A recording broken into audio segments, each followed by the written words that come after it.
Madanapalle senior citizens welfare association May మాస సమావేశం ఆదివారం స్థానిక Bengaluru road GRT English medium high school నందు అధ్యక్షులు మునిగోపాలకృష్ణ ఆధ్వర్యంలో ఘనంగా నిర్వహించారు.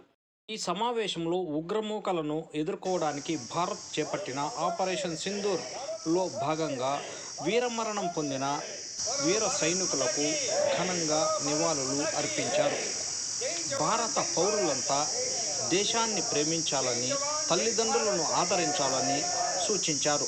ఈ విధంగా మదనపల్లి డివిజన్ సైనిక సంక్షేమ సంఘం అధ్యక్షులు కంచర్ల శ్రీనివాసులు నాయుడును గౌరవ అతిథిగా ఆహ్వానించి దుశ్శాలువతో ఘనంగా సన్మానించి వారి ద్వారా సందేశం ఇప్పించారు.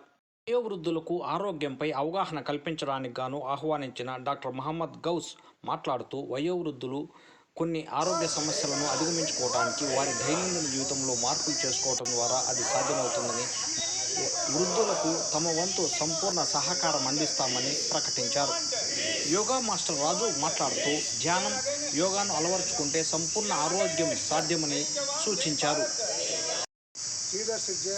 వెల్ఫేర్ అసోసియేషన్ ఆహ్వానం మేరకు ఈరోజు ఈ పాకిస్తాన్ మన మీద ఉగ్రదాడి చేసిందని, దాని మీద మన పెన్షనర్స్ అందరూ కలిసి ఏకదాటిగా ముక్తకంఠంగా ఈ పాకిస్తాన్ అణచివేయాలని కోరుకుంటున్నారు.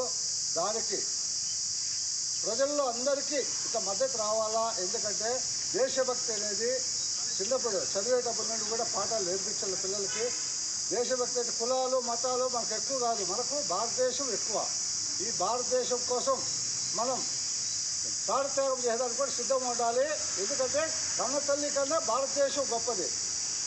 ప్రతి ఒక్కరూ దేశభక్తి అలవర్చుకోవాలి. ఇంతమంది సీనియర్ సిటిజన్స్, వీళ్ళ వయసు దాదాపు 60-70 సంవత్సరాలు ఉన్నది. వాళ్ళు ఈ వయసులో కూడా ఇంతమంది జమకూడటము చాలా సంతోషదాయకము. అయినా కూడా సమావేశం అవుతున్నారంటే సార్ గొప్పతనము మేము అభినందిస్తున్నాం సార్.